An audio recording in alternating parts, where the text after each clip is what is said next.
Le problème de beaucoup d'entrepreneurs africains qui sont sur TikTok, ou bien Facebook, ou bien YouTube, c'est qu'ils ne savent pas exactement à qui est-ce qu'ils s'adressent. Ils ne savent pas exactement leur audience cible. Et voici pourquoi. Pour commencer, je tiens à te rappeler, toi qui m'écoutes actuellement, que tu es avant tout un entrepreneur. Donc, en tant qu'entrepreneur, ton objectif premier, ta responsabilité première, c'est de gagner de l'argent, c'est de faire du profit. Lorsque tu viens sur les réseaux sociaux, tu viens pour utiliser ces plateformes comme des médias pour attirer du trafic. Donc, ton objectif premier, ce n'est pas de grossir ton audience, ce n'est pas de grossir ta visibilité, ce n'est pas de grossir ton nombre d'abonnés, ni de grossir ton nombre de vues. Non. Tu es là avant tout pour gagner de l'argent. Maintenant que tu es conscient de cela, il faudrait que tu adoptes une stratégie bien spécifique. Supposons par exemple que tu es dans un niche du business en ligne, même si moi, techniquement, je ne considère pas cela comme une niche à proprement parler, mais pour simplifier les choses, on va supposer que tu es dans la niche du business en ligne et que tu commences à publier tes contenus sur tes différentes plateformes, disons le lundi. Il ne faudrait pas que le lundi, tu publies une vidéo concernant les 5 idées de business en ligne qu'on pourrait lancer en Afrique. Le mardi, tu publies une vidéo concernant l'e-commerce. Le mercredi, tu publies une vidéo concernant l'actualité. Jeudi, tu reviens encore sur le business, tu publies une vidéo concernant le dropshipping. Le vendredi, tu publies une autre vidéo concernant l'actualité ou bien concernant le commérage. Mon ami, en essayant de traiter plusieurs sujets à la fois, tu es en train de perdre ton audience. Et c'est donc ça le gros problème de la plupart des entrepreneurs africains. C'est ça le gros problème.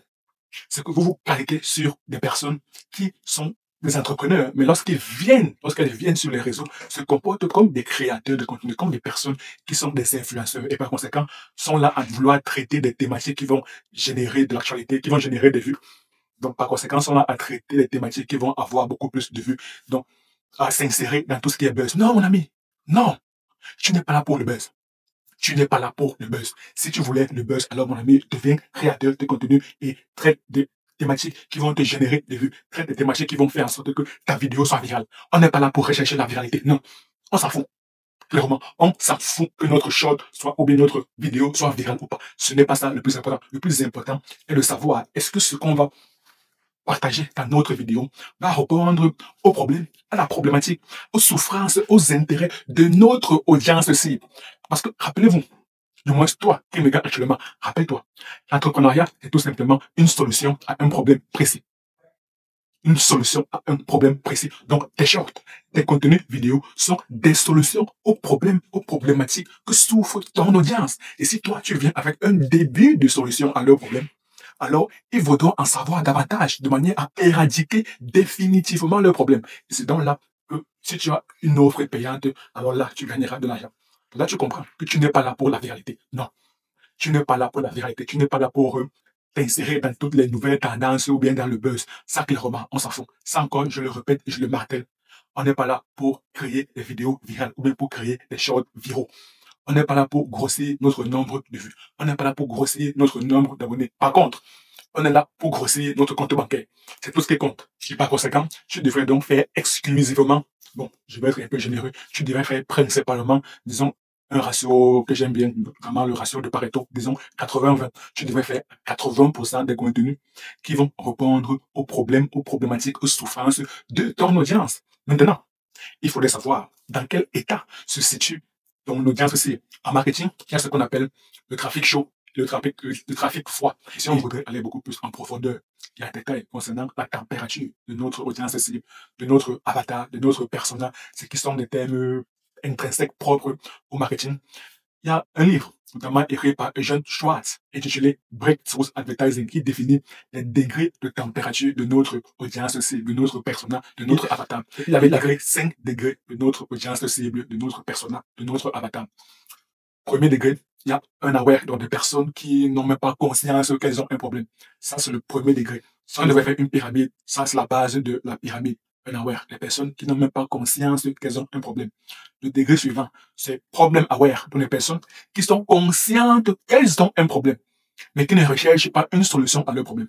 Par exemple, des personnes peuvent être conscientes qu'elles doivent gagner beaucoup plus d'argent, mais ne font rien pour essayer de trouver des solutions à ce problème de manque d'argent, à ce problème de besoin d'argent. Le degré suivant, c'est solution aware. Là, maintenant, ce sont des personnes qui sont conscientes qu'elles ont un problème, et qui recherchent activement des solutions à leurs problèmes. Donc, pour reprendre notre exemple, ce sont des personnes qui sont conscientes qu'elles ont un besoin criant d'argent, de faire beaucoup plus d'argent, et recherchent donc des voies et moyens pour augmenter leurs revenus. Ça, ce sont des personnes qui sont catégorisées dans ce qu'on appelle solution aware. Personnes qui sont conscientes qu'elles ont un problème et qui recherchent activement des solutions à ce problème.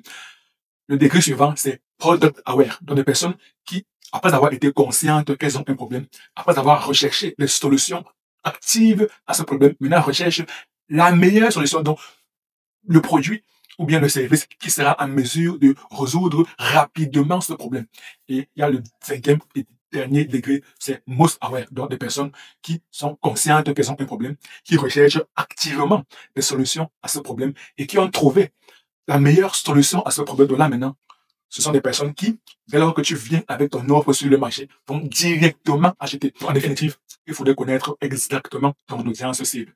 Il ne faudrait pas faire des vidéos juste pour accumuler des vues, même pour accumuler le nombre de followers ou bien d'abonnés. Non, il faut connaître exactement ton audience cible et surtout connaître le degré de température de ton audience cible, à savoir un aware, problem aware, solution aware, product aware, et most aware. Si tu voulais savoir beaucoup plus en profondeur et en détail comment définir avec précision son audience cible, son persona, son avatar et surtout connaître son degré de température de manière à ce que notre communication puisse être parfaite pour chaque type de température de notre audience, alors clique juste sur le lien en description et moi je te donne rendez-vous dans la prochaine vidéo. À très bientôt.